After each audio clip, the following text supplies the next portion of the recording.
Balham, Gateway to the South. Peter Sellers recorded the album track Balham, Gateway to the South in 1958. But what did this North London mummy's boy really know about South London?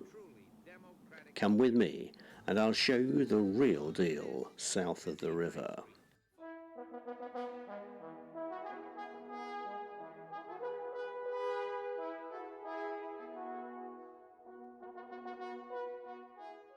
Our first stop is Lambeth Palace, the historic home of the Archbishop of Canterbury. Lambeth Palace has been the London residence of the Archbishop of Canterbury for nearly 800 years.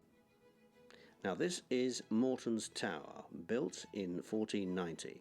Following the appointment of Archbishop Howley in 1828, the architect Edward Blore was invited to survey the existing palace buildings, which still bore the scars of the Civil War. In a withering account of the palace's condition, he deemed it to be miserably deficient as the residence of so distinguished a person as the Archbishop of Canterbury. So he built this residential wing, which was completed in 1833. This building, built in Bath stone, now forms much of the palace that functions today and incorporates earlier surviving structures. There has been a garden here since the 12th century, and it is one of England's oldest continuously cultivated gardens. We go inland now to visit a relic of the 1960s called Metro Central Heights. It was originally named Alexander Fleming House when it was opened in the early 1960s. DHSS Secretary of State Richard Crossman was scathing about it in his diary on the 22nd of April 1968. I made my first visit to the collection of huge modern glass blocks, custom built for the Ministry of Health at the Elephant and Castle. It was hoped that by plonking the building down there, it would improve the area. It hasn't. The office complex was designed by Hungarian-born modernist architect Erno Goldfinger.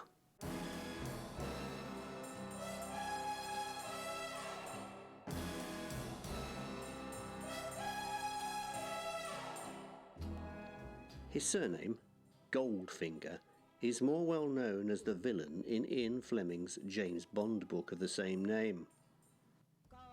This was the author's revenge because Fleming had previously objected to the demolition of some cottages in Hampstead to make way for Erno Goldfinger's modern home, Willow House, and like Goldfinger's office block, it's a listed building. A few miles from the Elephant and Castle, on Denmark Hill, is the William Booth College, completed in 1932 as a memorial to the founder of the Salvation Army. Statues of William Booth and his wife, sculptured by G. Wade, are prominent near the entrance to the building. Architectural guru Nicholas Pevsner said that the buildings are brick with a Gothic stone detail, somewhat American collegiate in flavour. These buildings, designed by Sir Giles Gilbert Scott of Battersea Power Station fame, form a college campus used to train leaders of the Salvation Army on a residential basis. It was recently refurbished, and the public are occasionally given access to the inside of the buildings and the campus. Being on Denmark Hill, the tower is a local landmark and can be seen from many parts of South London. The Central Hall, in particular, is impressive in size and is the venue for the annual graduation ceremony for officers, as the Salvation Army ministers are called.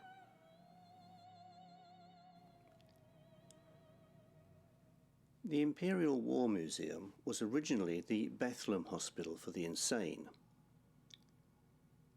As a hospital, it was built in St George's Fields in Lambeth in 1815 as a replacement for the decaying hospital building in Moorfields, north of the Thames. The original building was much larger than it is today, with 2 wings on either side of the central part of the building.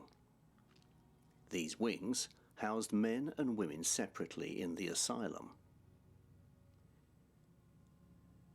In 1830, the hospital moved to the site of Monk's Orchard House, near Beckenham.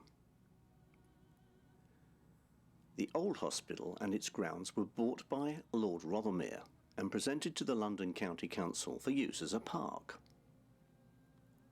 The central part of the building, which we see here, was retained and became home to the Imperial War Museum in 1936 and was opened by the Duke of York, later King George VI.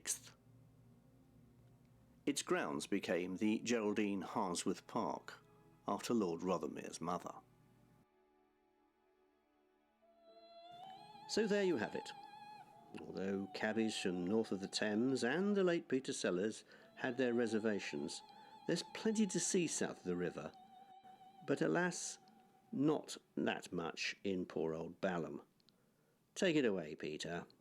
Broad-bosomed, bold, becalmed, benign, lies Balham, 4 square, on the northern line. By country churchyard, ferny fen and mere, what quills mute, inglorious, lies buried here? Oh, stands the church clock at 10 to 3, and is there honey still for tea? Honey's off there.